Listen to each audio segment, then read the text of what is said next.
Indiana football. No debates, no speculation, just the info you need. That's your KBLA Sports Minute. I'm Ray Richardson on KBLA Talk 1580.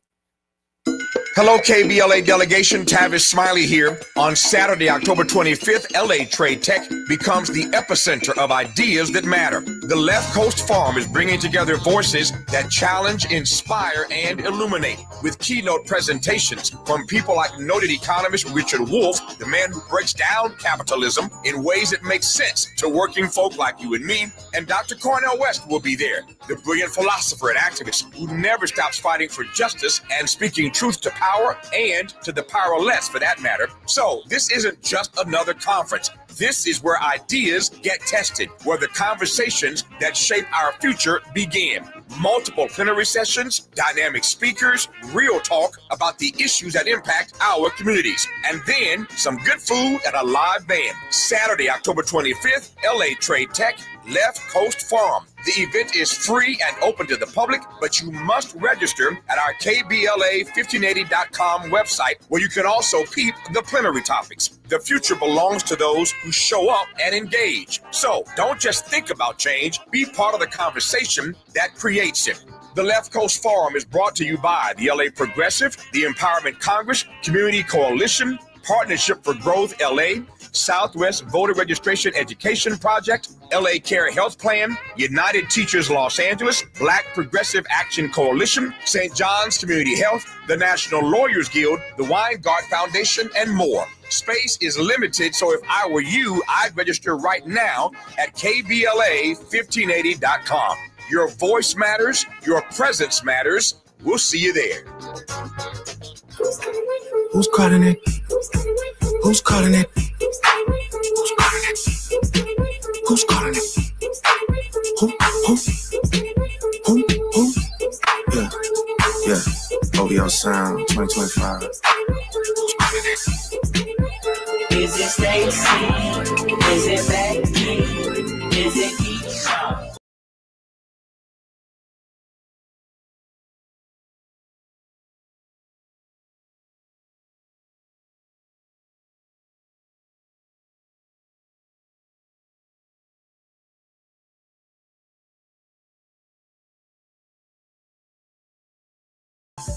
Stop teasing me. I could change your life so easily. I keep begging you to stay, but you're leaving me. We got sticks in the club illegally. Got the whole 6 side, they believe in me. We got members east of the DVP. We got members west on the 401. We got a lock on the game, but there's more to come. You gotta pot that till the morning come. You want shots for the girls, they don't order some. Who's calling it? Who's calling it? Who's calling it? Who's calling it? 800-920-1580. 800-920-1580. Is it Molly Bell? You feel? Could it be? What is it, Paul Lee? Who's calling it? Okay, that you're funny, Miles. We barely talked about that. The judge dismissing this lawsuit that Drake brought against the Universal Music Group, which is actually his own label, accusing them of defamation. Defamation is really hard to prove, but he was suing them for, not like us, obviously.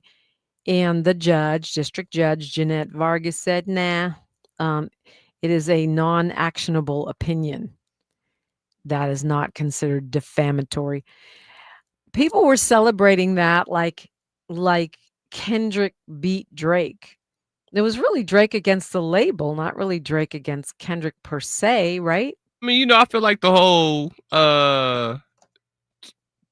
hip hop, a big chunk of the hip hop community, the real hip hop community, I think we stand for. We know what we're talking about. Feels like we're right at the tip of that spear with Kendrick. So we feel like, yeah, Kendrick's with us. We with Kendrick. We all as a whole have it's a win for everybody on that side of the battle, in my opinion. I mean, when you think about the implications, if the record label would have lost, it pretty much means you can't do any battles. You can't have hip hop battles, right? You can't do diss tracks because then, Everyone can sue everyone. And then that represents like it represents art as Right. a freedom, as a wholeness, as an expression, as art, as what it really is. You know what I mean? So for that to be what Drake was kind of hoping would have happened was that the art gets, you know what I mean, crushed and suppressed in a sense. I get everybody who's on the other side of that taking it as a win and championing it with Kendrick as, you know, I mean, the logo of the victory because he brought it down. He's I mean, I see that as an artist, as somebody who has been suspended for saying my opinion, right. and had to stay home, even though I later won that battle and got my pay for the time that I was suspended. Still, it's it's every day I get on this mic, I'm like, is today the day I get fired for something I said?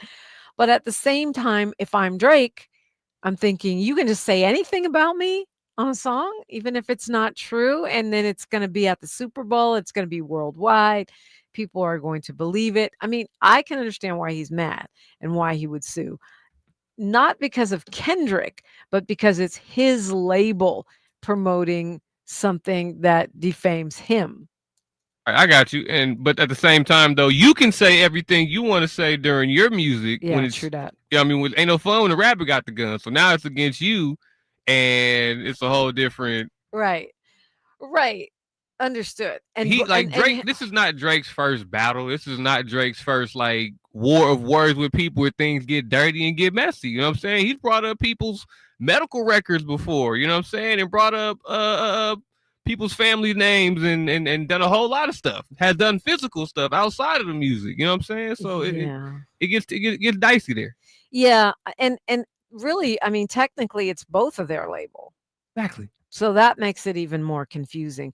You're suing your label really for favoring Kendrick over you because you also said things about him.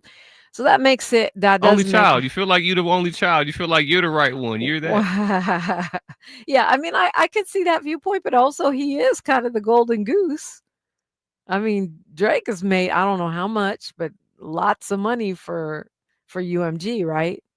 I guess if he has some favors he need to call in and he thinks that was the way to go about getting it, I got you. Understand. But you see why the people who are on the side of the art is like, yo, this isn't the place where you sit up here and make this your medium for your beef with your boss and your other coworker. You know what I'm saying? Like what went on in the office pretty much. You know what I'm saying? That leaked out.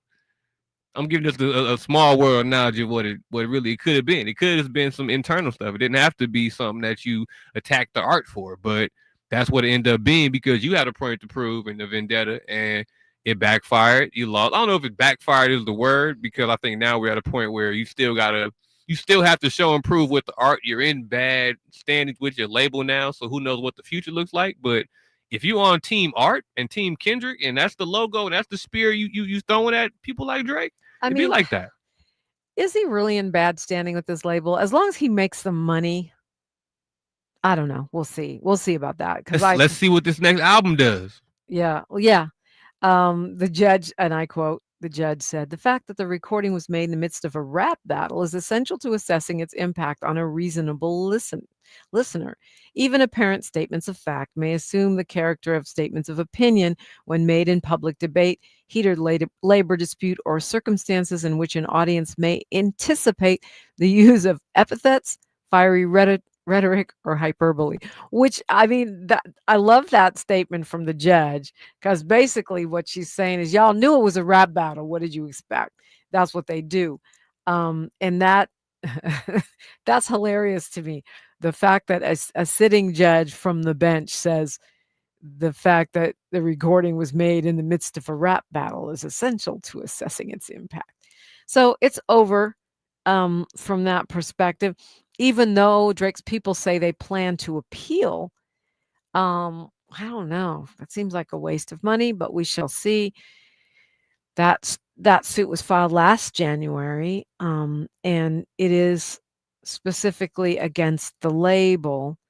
And in particular, it refers to him being branded as a pedophile. The judge goes on to say that although the accusation that plaintiff is a pedophile is certainly a serious one, the broader context of a heated rap battle with incendiary language and offensive accusations hurled by both participants would not incline the reasonable listener to believe that. So we'll see. He's going to appeal it, like I said. And the attorney for UMG says the complaint removed obviously false factual allegations. So they're going to fight this. They're going to stay fighting this through the appeal, but I just don't see it going anywhere after that judge broke it down in that way. And by the way, the law that JW was trying to think of, I couldn't think of the name on the fly. It's the Insurrection Act of 1807, which would allow the president to use the military on U.S. soil. He says he can do it anytime he wants, and he lives in his own reality of, dozens of lies a day, but it's only supposed to be used to respond to an emergency.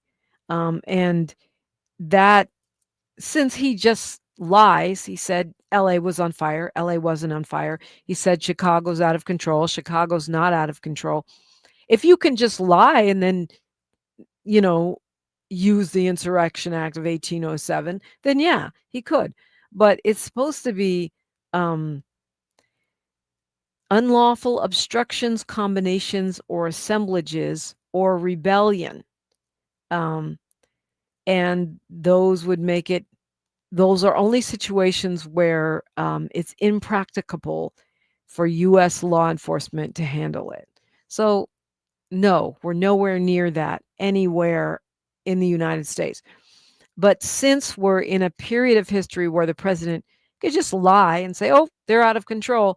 I really literally had people calling me from the East Coast thinking LA was on fire and that I was in peril. So there are small protests, small and medium and large protests going on in downtown Los Angeles. And there are resistance acts to ICE raids scattered throughout the county. It is affecting a tiny geographical area. No one's in danger, and it is not out of control. We're actually exercising our constitutionally protected right to protest. And I was talking to a friend over the weekend, watching Chicago respond to ICE. First, it was the salt trucks blocking ICE from coming in. Now it's restaurants refusing service and people trying to block ICE and protesting on behalf of their fellow residents. That's not out of control. That's constitutionally protected activity, other than the salt trucks possibly. But I love Chicago for that. It almost makes me want to go live there or go, spend. I know I love LA. I'm not going to leave, but I'm just saying, spend some time there because Chicagoans don't play. Yeah, I can't deal with that wind. Miles over there making faces. I can't deal with that wind. I don't like cold with wind. Snow and wind, no, don't like it. However, the character of those Chicagoans who are just standing up the way they are to the unconstitutional invasion of their city by not just ICE, but also the National Guard is incredible. And I was talking to a friend saying the resistance to the authoritarianism is part of what's giving us hope. It's part of what makes me proud to be an American, is that everyone's just not going for the okie doke and going, oh, okay, fascism, cool, authoritarianism, okay. And people are protesting, people are pushing back, folks are, and even judges. And, the appeals court said, no, you don't get to use the National Guard in Chicago. But Chicago is resisting. And I love that. I love what it says about their city. I love what it says about our country.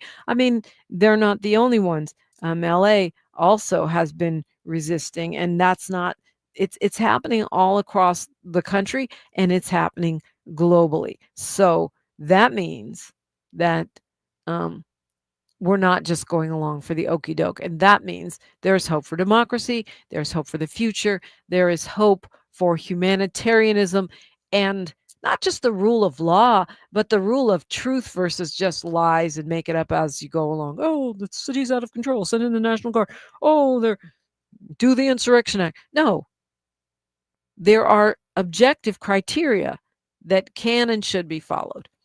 Perfect time to call me, 800-920-1580. I'm Dominique DePrima for KBLA and Talk 1580. A safe place to go loud. A great place for progressive politics. KBLA Talk 1580.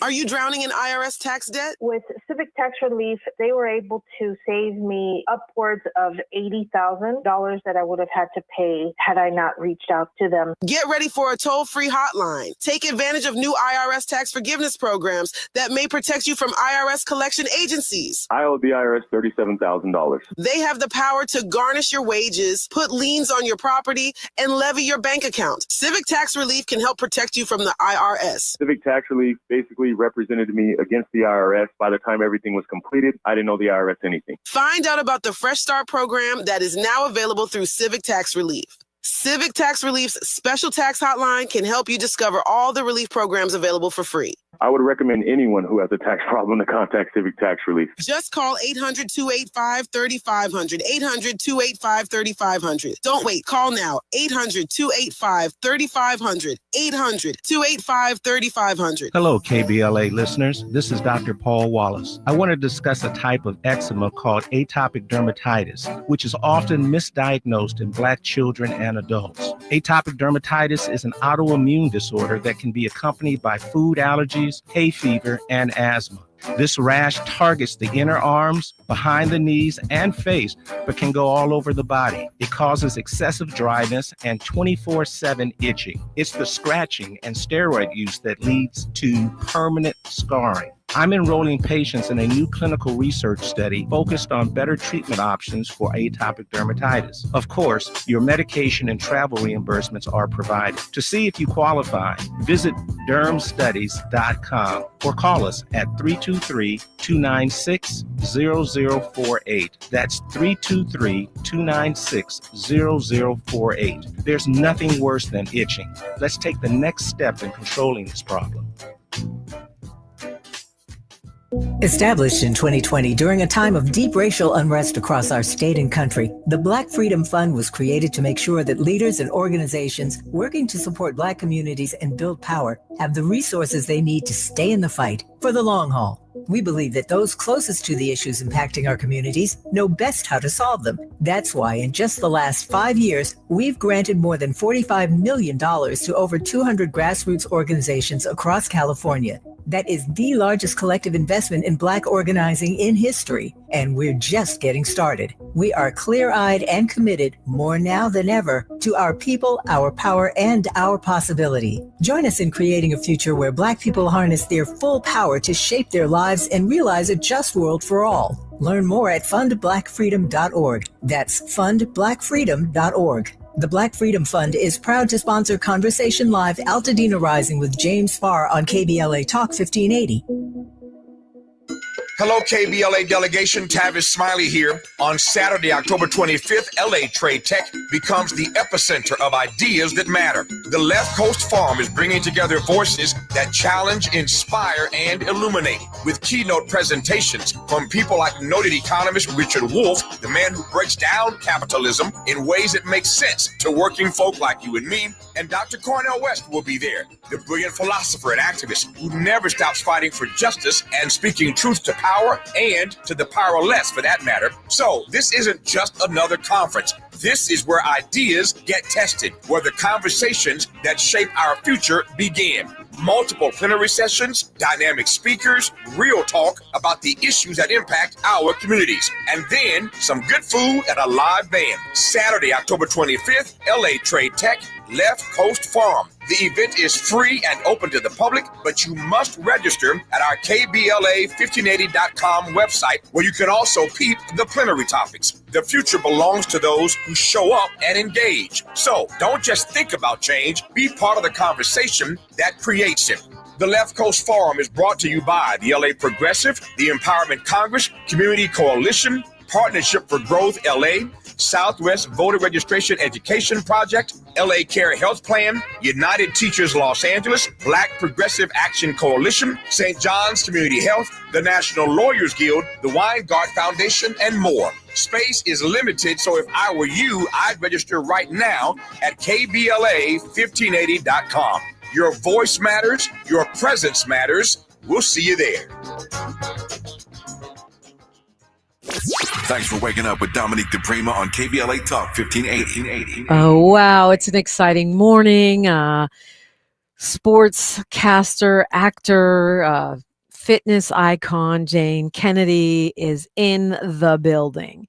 And I'm excited. She's one of the folks that made me doing this job possible. So we'll be talking with her in just a few minutes. Looking forward to that. It's perfect time to call me, though. 800-920-1580. 800-920-1580 is the number to call. Willie from Palmdale did just that, and now it's his turn. Hi, Willie. Good morning, Dominique. Thanks for the opportunity to talk. I want to just say that Donald Trump will be going to Korea on the 31st of this month, and he's going to be talking to the first female prime minister. I hope he be humble. You're delusional if you think that he's going to be humble.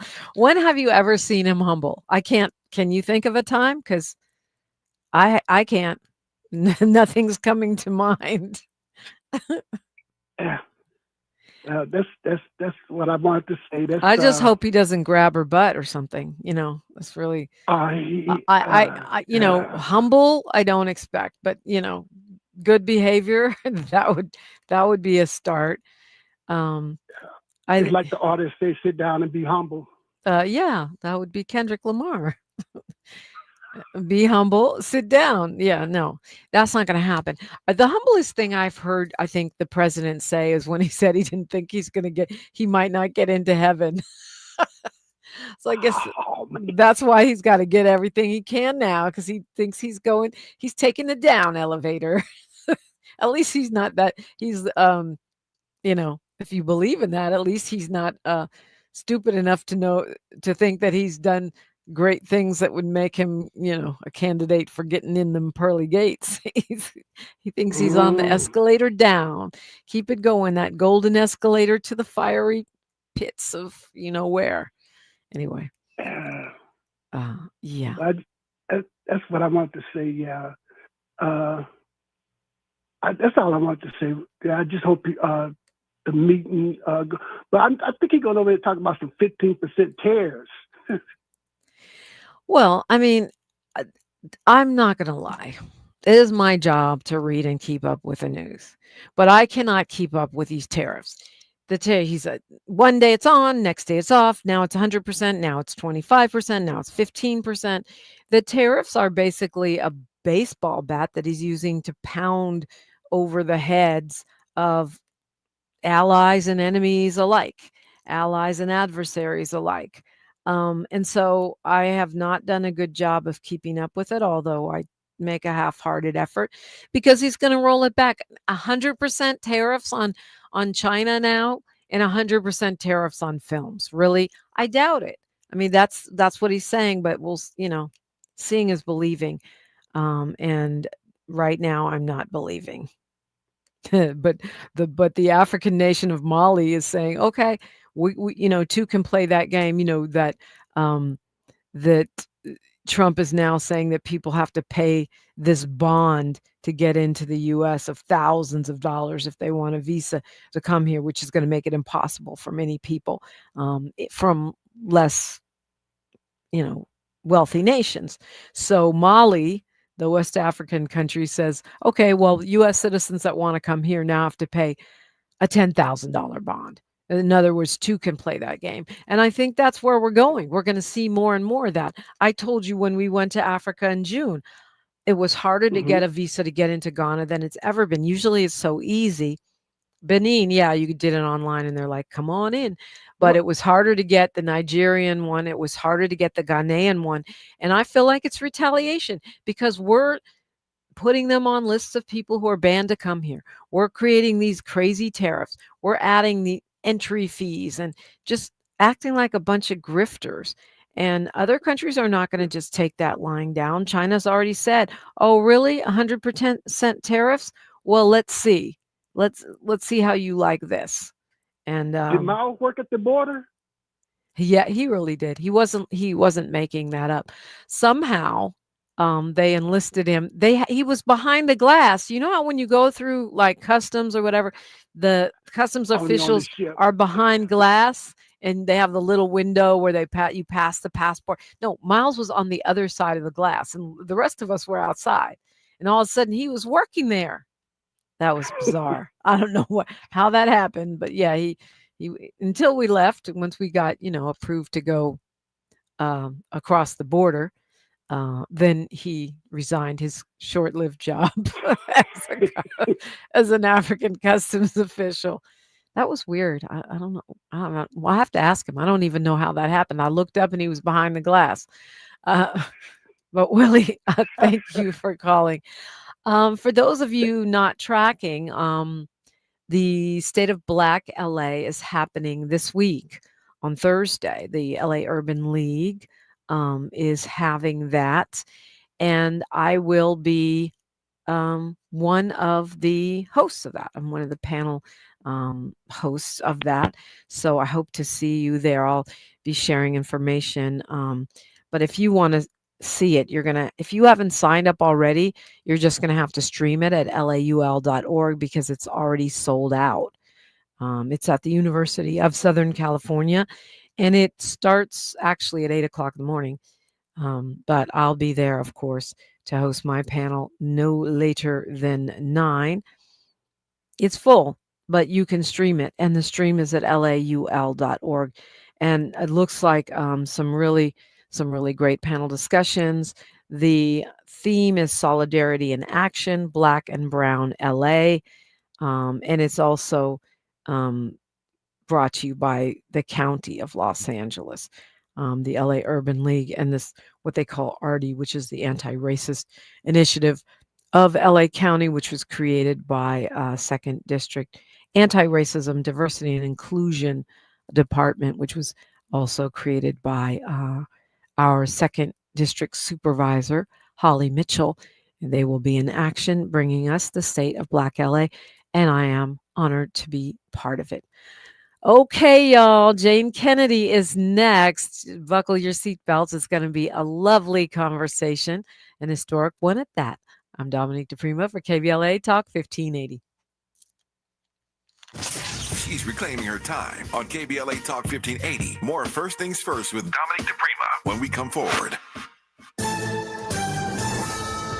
I'm Bree Wood with BIN News Now. Governor Kathy Hochul is suing the Trump administration for withholding $34 million in counterterrorism grants tied to New York Transit. But we are safer because we have invested dollars from the federal government and the city and the state together. That is what they're jeopardizing right now. Our safety has been compromised. She says the move defunds police and puts public safety at risk. Stephen A. Smith is facing backlash after urging Democrats to work with President Trump. On his podcast, he criticized Representative Jasmine Crockett and Governor Gavin Newsom, saying constant opposition isn't helping constituents. Critics say he's downplaying President Trump's impact.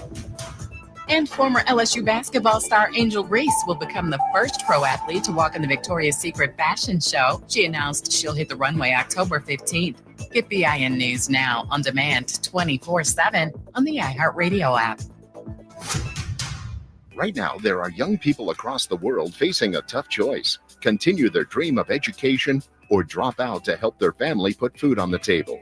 You can help change their future in a single moment. See how far your support can go at unbound.org. Is this the time? This is the KBLA Sports Minute with Ray Richardson.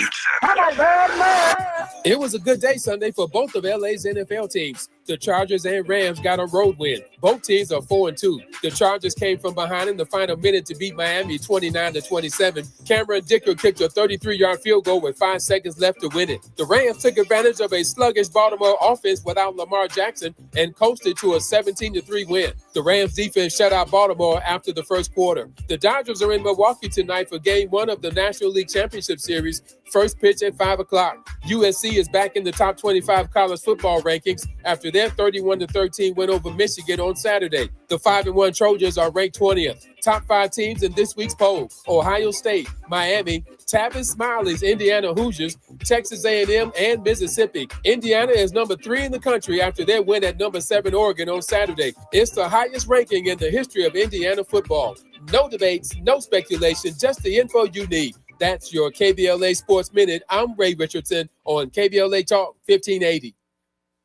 Hello, KBLA delegation. Tavis Smiley here. On Saturday, October 25th, LA Trade Tech becomes the epicenter of ideas that matter. The Left Coast Forum is bringing together voices that challenge, inspire, and illuminate, with keynote presentations from people like noted economist Richard Wolff, the man who breaks down capitalism in ways that make sense to working folk like you and me, and Dr. Cornel West will be there, the brilliant philosopher and activist who never stops fighting for justice and speaking truth to power and to the powerless, for that matter. So this isn't just another conference. This is where ideas get tested, where the conversations that shape our future begin.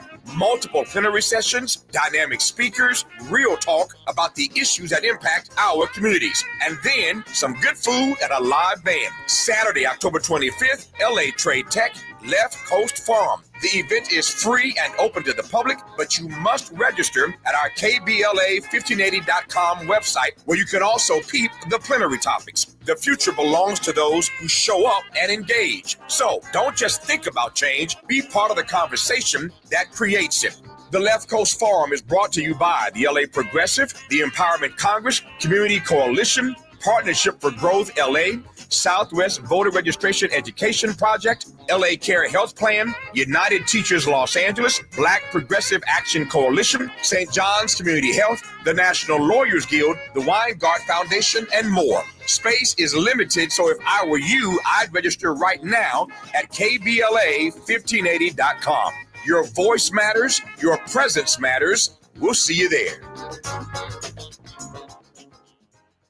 Hey, KBLA 1580 delegation, your health matters to us. We know that information is power, especially when it comes to prevention and treatment. That's why we're proud to introduce the brand new KBLA Health and Wellness Hub. This online space is built just for you, connecting our community to trusted health resources, culturally relevant care, and even access to diverse clinical trials and emerging therapies. Whether you're looking for information on common conditions, mental health support, or just want to stay on top of your wellness journey, we got you. And the best part, it's all on our website at KBLA1580.com. Accessible, empowering, community focused. So just go to KBLA1580.com and click on the Health and Wellness Hub icon, because knowledge is power and your health is everything. At KBLA Talk 1580, we've got your black.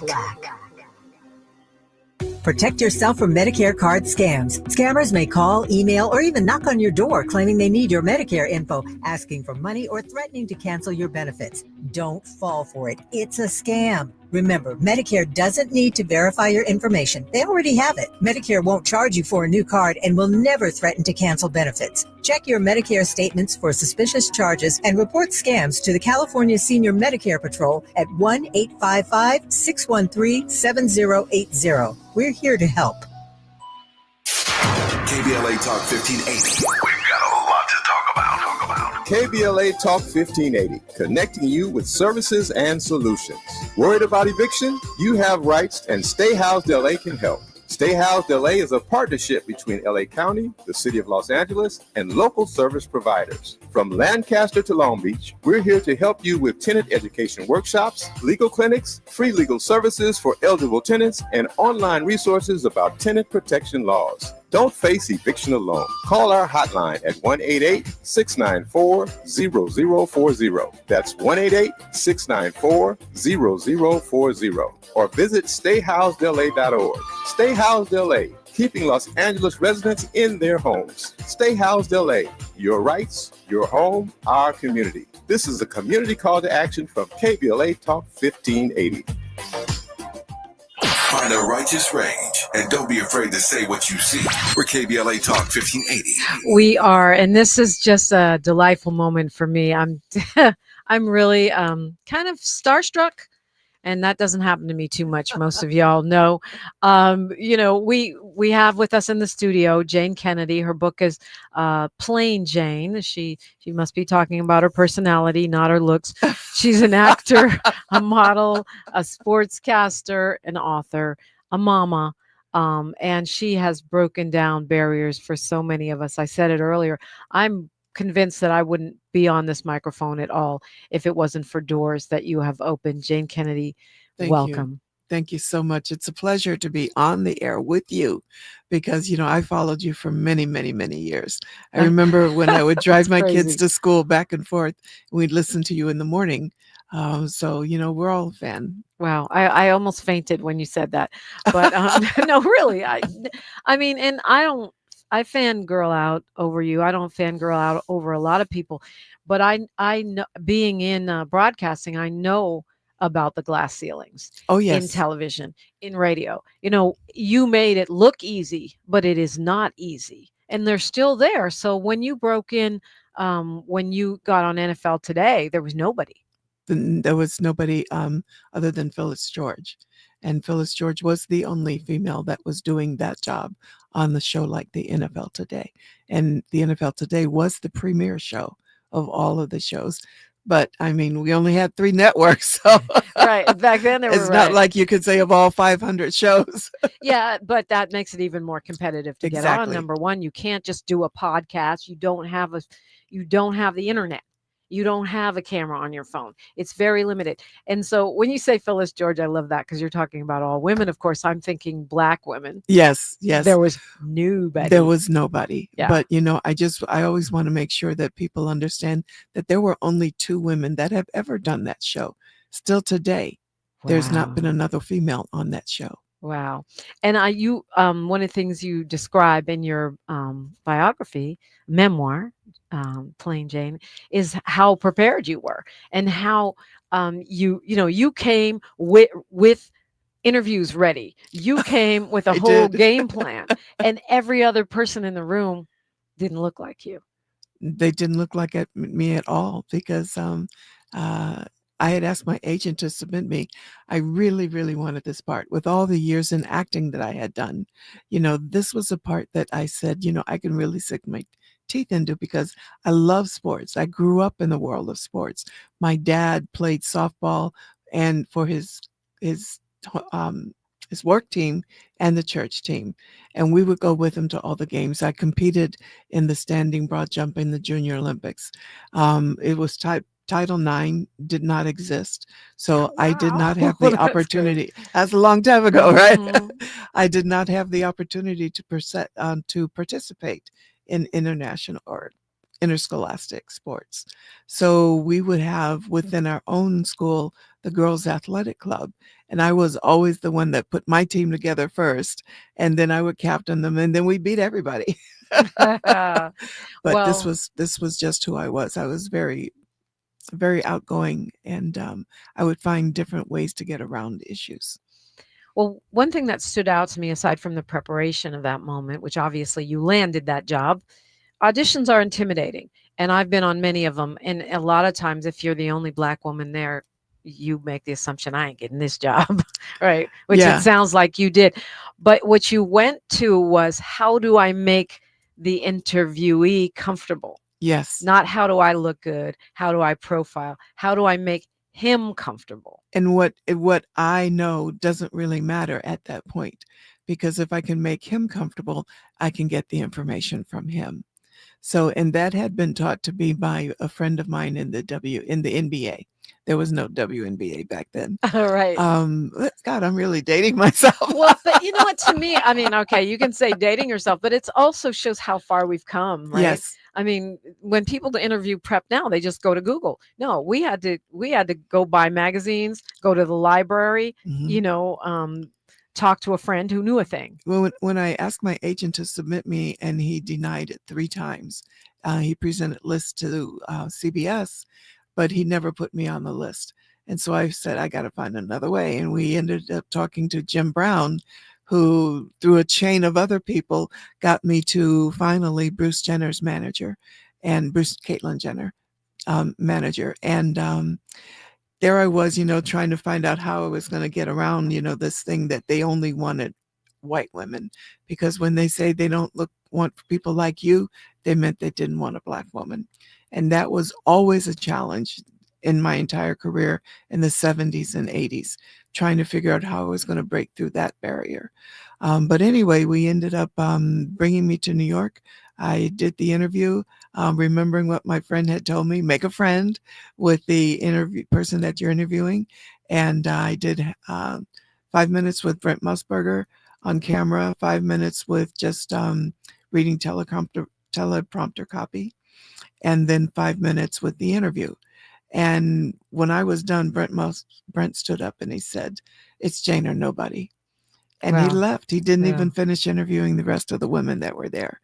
But they had a problem. Then how was it going to look to the Southern affiliates to have 2 Blacks on the show and 1 white?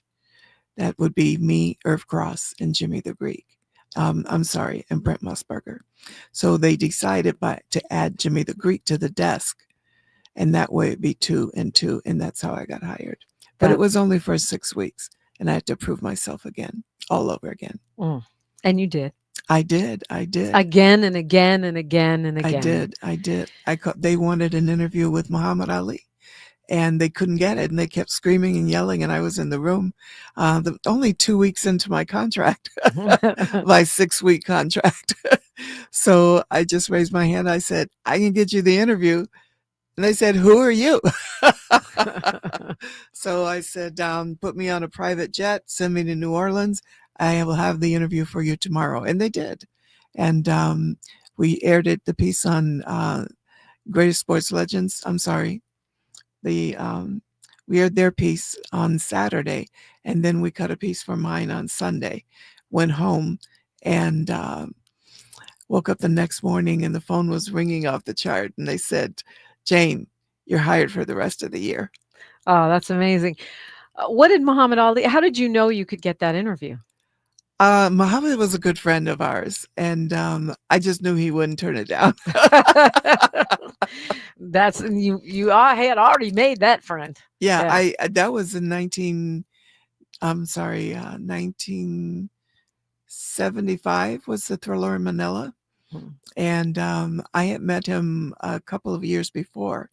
I had gone to the NatP convention, and in the NatP convention, they were talking about, how to handle business and circulate in the business industry within Hollywood.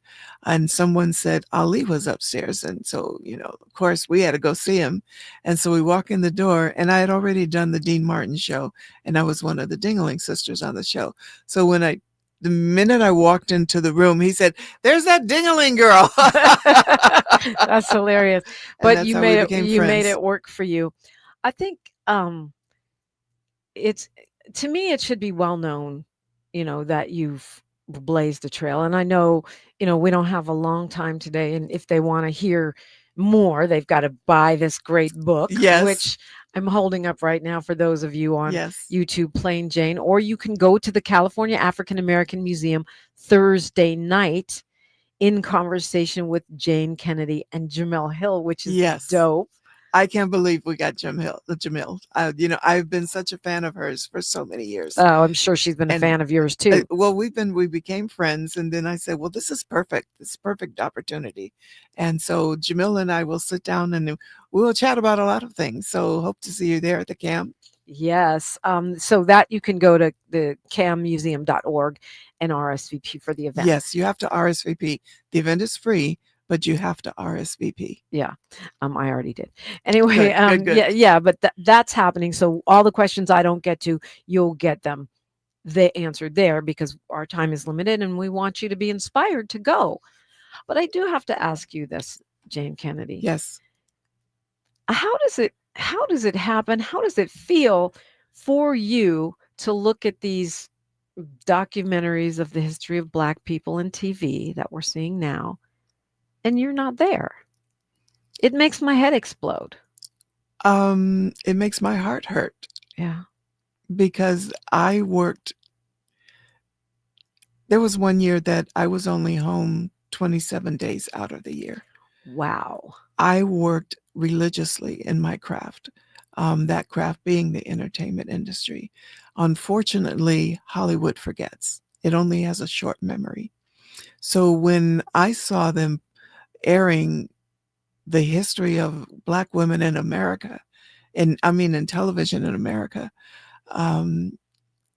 it hurt. I mean, there was one on HBO, there was one on CNN. Yes. And to me, and neither included me. Okay, we have a short memory, but when you're doing a documentary, it's your job to go back and research the history. Absolutely. And unfortunately, people don't remember further back than the year 2000. Okay. Maybe 1990. But, this short memory that we have, it erases our history. We already have someone in the White House who's trying to erase our history. We cannot afford to erase it ourselves. We cannot afford to do that. We have to remember, and it really hurt me that it was Black women who had produced these documentaries, Black women in the industry that knew better. And they should have done the research instead of knowing, okay, if they had said, okay, we're going to cover the time frame from 2000 to present, I could have accepted that. But you cannot say that Black women became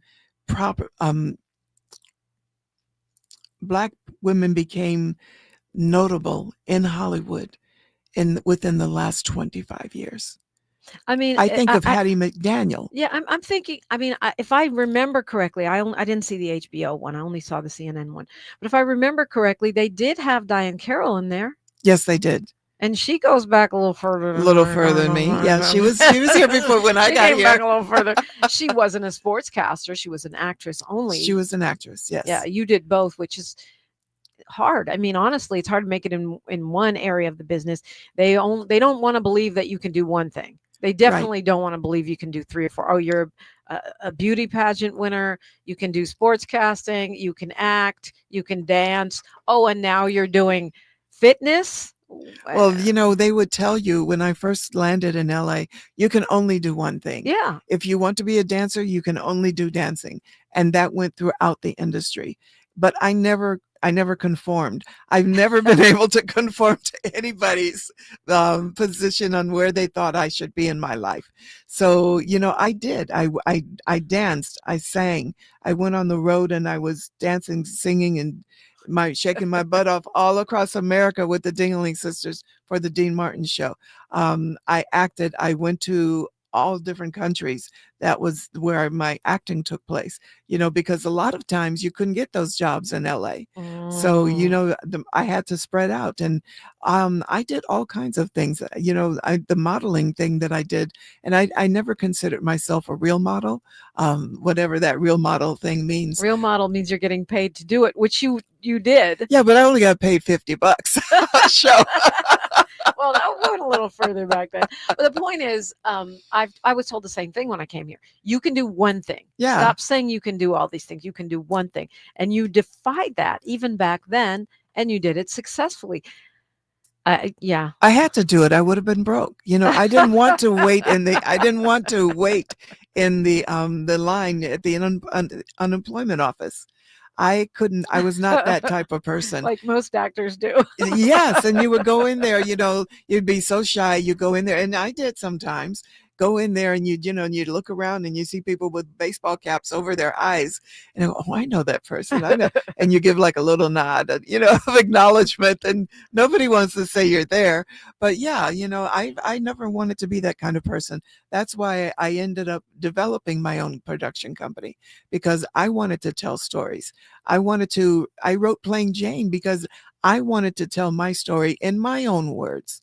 And I'd heard so many people talking about me for so many years, all these years. And so many of them got it half wrong. Yeah. And that's a large percentage to get wrong. It was important to me to finally write Playing Jayne, even though it took 25 years. And I lived it as I was writing it. It wasn't just about one moment in time. It was about my life. So I had to wait for my children to graduate high school, to graduate college before I actually finished, because that's what part 3 is. Part 1 is growing up. Part 2 is Hollywood. Part 3 is my children with my life and my amazing husband, Bill Overton. And then part 4 is finding myself. And in finding myself, I thought I had the answer, and I had actually written the end of the book and suddenly realized I had no answer at all. And I had to start that part all over again. So that meant going into overtime. Plain Jane is the book. Jayne Kennedy is with us. We'll continue the conversation when we come forward on KBLA. Yes. Talk 1580. Yes. More of First Things First with Dominique DePrima when we come forward. I joined the military for my kid and his mom. I miss my son a lot. One of the things with the military is tobacco, but that's how a lot of people try to deal with mental issues. Everyone's vaping constantly. After my first hit of a vape, I was hooked like that. Once I got back home from my deployment, I caught my son trying to hit my vape. That was it. I had to quit. Isaiah started vaping to try to deal with stress and quit because of his son. Learn how he and other Californians are rising above big tobacco at undo.org. Thanks for starting your morning off with a voice that speaks truth to power and the powerless, getting to the heart of what matters most in our community.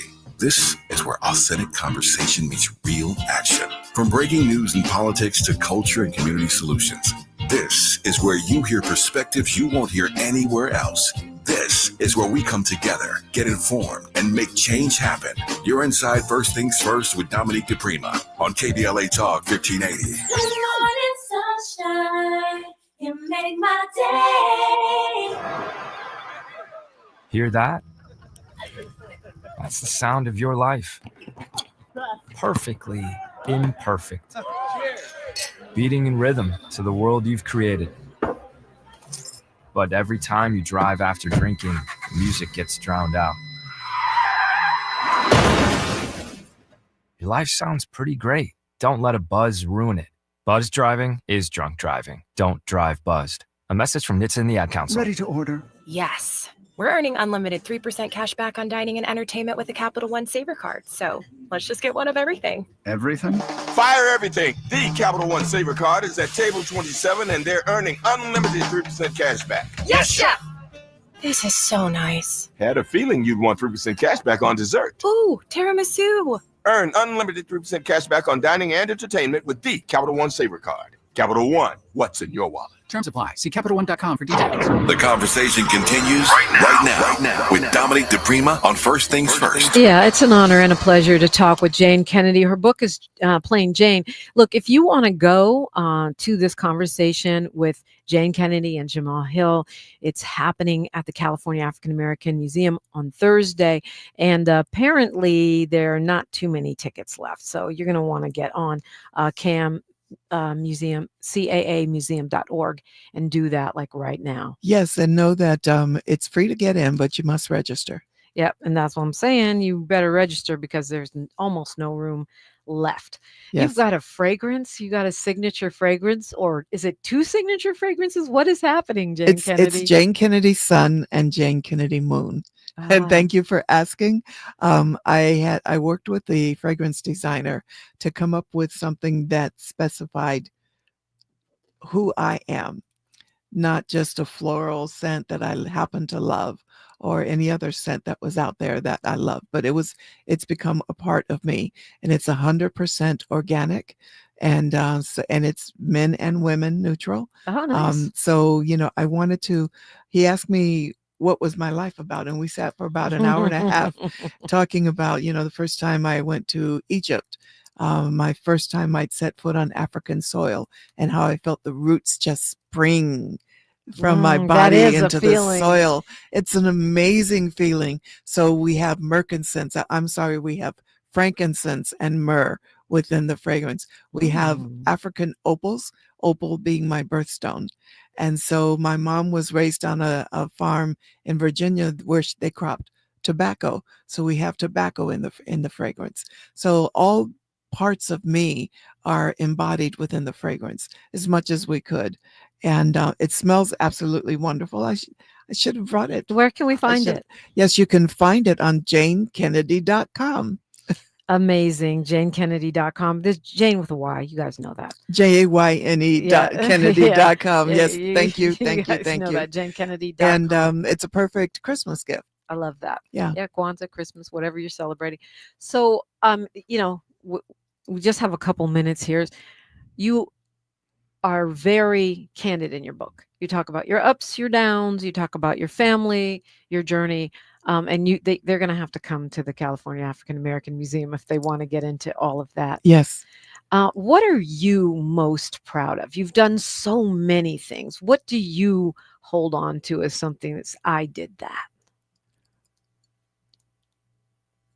Two things. First of all, obviously my daughters. Yes. I look They're at beautiful. them and how successful they are today. My youngest just turned 30 and my elder child is 42. Well, okay, now I told their age. I have to tell mine, 73. My birthday's at the end of the month, so that's good. I used to always listen to you to hear the shout out on my birthday. But it's just the most important thing for me is how I've been giving back to the community. I've been part of Children's Miracle Network Telethon. I was there for 17 years, and we've raised to date we've raised over $9 billion for children's hospitals across North America, which would include Canada and the United States. And then I've been part of the United Negro College Fund, which I'm extremely proud of.